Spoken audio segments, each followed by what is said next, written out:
जिस समय रक्त बीज का वध हुआ उसी समय युद्ध समाप्त नहीं हुआ, बल्कि भय का वास्तविक आरंभ हुआ।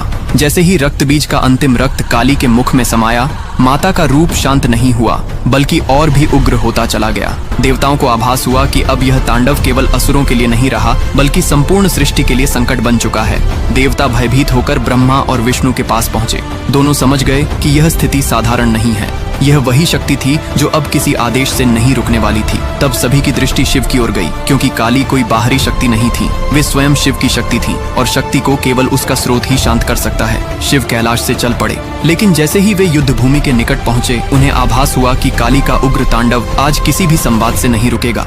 तब शिव ने वह मार्ग चुना जो केवल वे ही चुन सकते थे। शिव माता काली के मार्ग में जाकर भूमि पर लेट गए।